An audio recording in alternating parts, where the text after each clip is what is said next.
ଜୟ ଜଗନ୍ନାଥ। ନମସ୍କାର ସମସ୍ତ ଡ୍ରାଇଭର ଭାଇଙ୍କୁ ଭୂମିଷ୍ଠ ପ୍ରଣାମ, ସାନ ଭାଇଙ୍କୁ ସ୍ନେହ ଭରା ନମସ୍କାର। ଆଶା କରେ ଭାଇମାନେ ନିଜ ନିଜ ଡ୍ୟୁଟିରେ ଆପଣମାନେ ବ୍ୟସ୍ତ ଥିବେ। ଆଉ ଆଜି ଭାଇ କିଛି ନିଜର ଡ୍ରାଇଭିଂ ଯେତେବେଳେ ମୁଁ ଷ୍ଟାର୍ଟ କଲି, ଗାଡ଼ି ଚଲାଇବା ଯେତେବେଳେ ଶିଖିଲି, ସେ ବିଷୟରେ କିଛି ଆଜି ଆପଣମାନଙ୍କ ସାଙ୍ଗରେ ମୋର ପୁରୁଣା କଥା କିଛି ଆପଣମାନଙ୍କ ସାଙ୍ଗରେ ଆଜି ସେୟାର କରିବି। ଆଉ ଯଦି ଭଲ ଲାଗିବ ଟିକେ କମେଣ୍ଟ କରିବେ। ଫାଷ୍ଟ ଯେତେବେଳେ ମୁଁ ଗାଡ଼ି ଚଲେଇଲି ନା, ବହୁତ ଇଚ୍ଛା ଲାଗୁଥିଲା, ବହୁତ ମଜା ଲାଗୁଥିଲା। ଏକ୍ସିଲେଟରକୁ ମାଡ଼ିବା ପାଇଁ ବହୁତ ମଜା ଲାଗୁଥିଲା। ତ ବ୍ଲଡ଼ ଗରମ ଥିଲା ନା, ୟଙ୍ଗ ବ୍ଲଡ଼। 2003 ମସିହାର ମୋର ଲାଇସେନ୍ସ, କିନ୍ତୁ ମୁଁ 2002ରୁ ଗାଡ଼ି ଚଲାଉଥିଲି। କେହି ଦେଉନଥିଲେ ଗାଡ଼ି, ଲାଇସେନ୍ସ ନଥିଲା। ତ 2004ରେ ଯେତେବେଳେ ଲାଇସେନ୍ସ ବନେଇଲି, ମୁଁ କୁଆଡ଼େ ଦେଖିନଥିଲି ଭାଇ, ସତ କଥା ଯେଉଁଟା। ମୁଁ ଖାଲି ଜାଣିଥିଲି କି ଭୁବନେଶ୍ୱର, କଟକ, ଅନୁଗୁଳ, ତାଲଚେର ଏଗୁଡ଼ା ସବୁ ଓଡ଼ିଶାରେ ଆମର ଅଛି, କିନ୍ତୁ ମୁଁ କେବେ ଦେଖିନି ସେ ଜାଗା। ଫାଷ୍ଟ ଯେତେବେଳେ ଗାଡ଼ି ମିଳିଲା ବେଳେ ବହୁତ ଖୁସି। ଚାଲ ଫାଷ୍ଟ ଟାଇମ୍ ଗାଡ଼ି ମିଳିଛି, ଆଉ ଚଲେଇବା। ଆଉ ଆମ୍ବାସଡ଼ର ଗାଡ଼ିଟେ ଥାଏ ଆମ ରାଉରକେଲାରେ। ସେ ମାଲିକ ମୋ ଲାଇସେନ୍ସ ଦେଖିଲେ, ମୋତେ କହିଲେ ଗାଡ଼ି ଚଲେଇ ପାରିବୁ? ମୁଁ କହିଲି ହଁ ଚଲେଇ ପାରିବି ଆଜ୍ଞା। ତାର ମୋତେ କହିଲେ ଚାଲ ଟ୍ରାଏଲ୍ ଦେବୁ। ତାଙ୍କୁ ନେଇକି ଗଲି, ବୁଲେଇଲି ଟିକେ। ସେ କହିଲେ ହଁ ଠିକ୍ ଅଛି, ଠିକ୍ ଠାକ୍ ଚଲାଉଛୁ। ଆଉ ଗୋଟେ ଭଡ଼ା ଅଛି, ଅନୁଗୁଳ ଯିବୁ? ମୁଁ କହିଲି ଆଜ୍ଞା ଯିବି। ତ କହିଲେ ଅନୁଗୁଳ ଦେଖିଛୁ?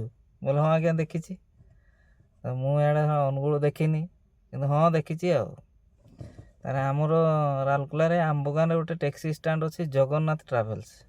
ଏବେ ବି ଅଛି ସେ ଟ୍ରାଭେଲ୍ସ। ତ ସେଠି ଡ୍ରାଇଭର ଭାଇମାନେ ସବୁ ବସିଥାନ୍ତି, ବଡ଼ ଭାଇମାନେ। ତାଙ୍କୁ ଯାଇକି ପଚାରିଲି, ମୁଁ କହିଲି ଆଜ୍ଞା ଅନୁଗୁଳଟା କେଉଁ ପଟେ? ତୁ ଏଠୁ ଯିବୁ ରାଜାମୁଣ୍ଡା, ରାଜାମୁଣ୍ଡାରୁ ବାରକୋଟ, ବାରକୋଟରୁ ତ ଲେଫ୍ଟ ଟର୍ନ ମାରିବୁ ଅନୁଗୁଳ ରାସ୍ତା। ଆଉ ମୁଁ କହିଲି ହଉ ଠିକ୍ ଅଛି। ମୁଁ ଯେମିତି ସିଏ କହିଲେ ସେମିତି ଗଲି। ବାରକୋଟରୁ ଲେଫ୍ଟ ନେଲି, ପଳେଇଲି ପାଲହଡ଼ା। ପାଲହଡ଼ାରୁ କିଏ ରାଇଟ୍ ନେଉଛି ଭାଇ, ସିଧା ତ ଚାଲିଛି। ଆଉ ଚାଲିଛି ତ ଚାଲିଛି ତ ଚାଲିଛି ତ ଚାଲିଛି ତ ଚାଲିଛି। ବରଯାତ୍ରୀ ନେଇକି ଯାଉଛି, ବର ବସିଛି ଗାଡ଼ିରେ। ଆଉ ବର ବି ଦେଖନ୍ତୁ, ସେ ଭାଗ୍ୟ କେମିତି, ସେ ବର ବି ଦେଖିନି ତା ଶ୍ୱଶୁର ଘର। ଆଉ ବାହା ପାଇଁ ଯାଉଛି ବିଚରା, ଆଉ ତାର ଗୋଟେ ଅଲଗା ଖୁସି। ଆଉ ଏମିତି ଗଲୁ ଗଲୁ କାଞ୍ଜିପାଣି ଘାଟି ଯେତେବେଳେ ମୁଁ ଚଢ଼ୁଛି, ସେ ବର ମୋତେ କହୁଛି ଭାଇ ଅନୁଗୁଳ ଆଉ କେତେ ବାଟ? ମୁଁ କହିଲି ଏଇ ଆଉ କିଛି ବାଟ ଥିବ, ପହଞ୍ଚିଯିବା। ଆଉ ଏ ଘାଟି ଓହ୍ଲେଇଲେ ବୋଧେ ଅନୁଗୁଳ। ଆଉ ମୁଁ ଟିକେ ଯଦି କାହାକୁ ପଚାରିଥାନ୍ତି, ବୋଲେ ନୂଆ ଚଲାଉଛି ନା, ଗୋଟେ ଅଲଗା ଖୁସି। ଆଉ ପଚାରିବି କେମିତି, ମାନାନି ହେଇଯିବ, ଆଉ ଖରାପ ଲାଗିବ। ତୁ କାହିଁକି ପଚାରିବି?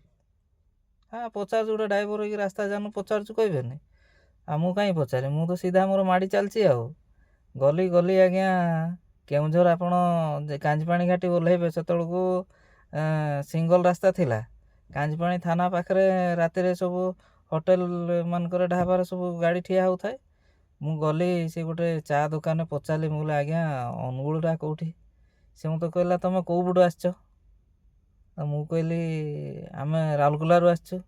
କହିଲା ଆରେ ଭାଇ ତୁ ରାଉରକେଲାରୁ ଆସିଛୁ, ତୁ ବା ପାଲହଡ଼ାରୁ ଅନୁଗୁଳ ଯିବା କଥା, ଆଉ ତୁ ଜାଣିନୁ?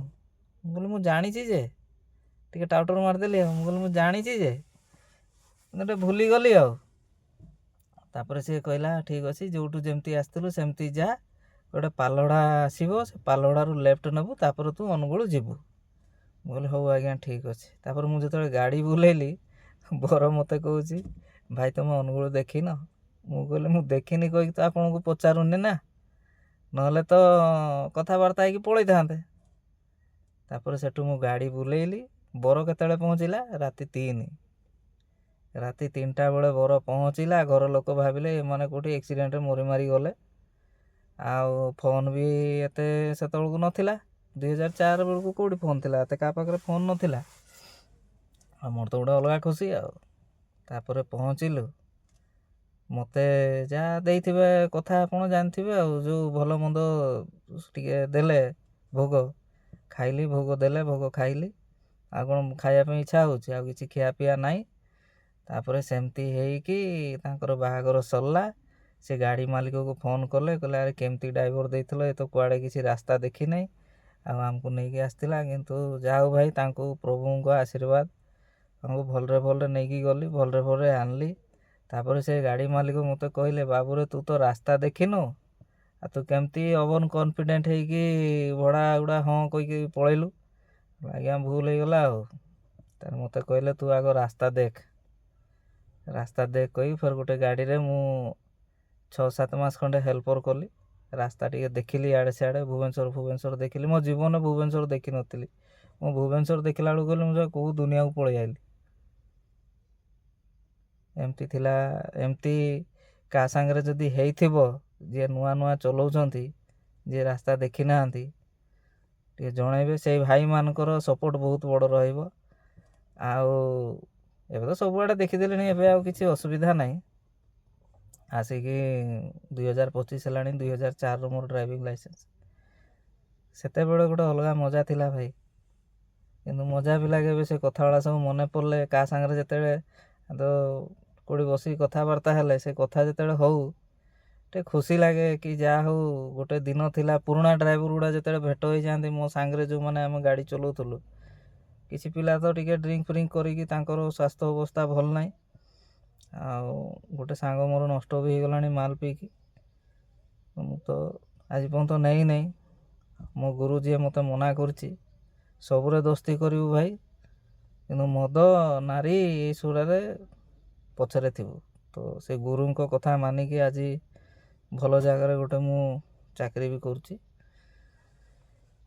ବାକି ବାତ ସେ ପ୍ରଭୁଙ୍କ ଇଚ୍ଛା, ପ୍ରଭୁଙ୍କ ଆଶୀର୍ବାଦ। ପ୍ରଭୁ ସମସ୍ତଙ୍କୁ ଖୁସିରେ ରଖନ୍ତୁ, ଭଲରେ ରଖନ୍ତୁ, ଏହା ହିଁ ମୋର ଜଗନ୍ନାଥଙ୍କ ପାଖରେ ପ୍ରାର୍ଥନା। ଆଉ କ'ଣ କହିବି ଭାଇ, ଯଦି ମୋ କାହାଣୀଟି ଆପଣମାନଙ୍କୁ ଭଲ ଲାଗେ, କାହାଣୀ ନୁହେଁ ଭାଇ, ଆକ୍ଚୁଆଲି କଥା, ସତ କଥା ଅଙ୍ଗେ ନିଭେଇଛି, ସେଥିପାଇଁ ମୁଁ ଭାବିଲି ଆଜି ସେୟାର କରେ ଏ କଥାଟି।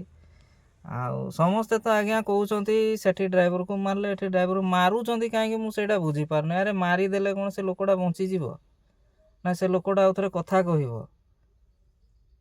ଆଉ ଆମର ପ୍ରଶାସନକୁ ବି, ଆମର ଓଡ଼ିଶା ସରକାରକୁ ବି ଟିକେ ରିକ୍ୱେଷ୍ଟ କି ସିଏ ଟିକେ ପ୍ରଶାସନ ପ୍ରତି ଧ୍ୟାନ ଦିଅନ୍ତୁ। ଆଦରଣୀୟ ମୋହନ ମାଝୀ ସାର୍, ଆପଣ ଟିକେ ଆପଣ ନିଜେ କେଉଁ ପୋଜିସନରୁ କେଉଁଠିକି ଆସିଛନ୍ତି ଆମେ ଆପଣଙ୍କୁ ଜାଣିଛୁ।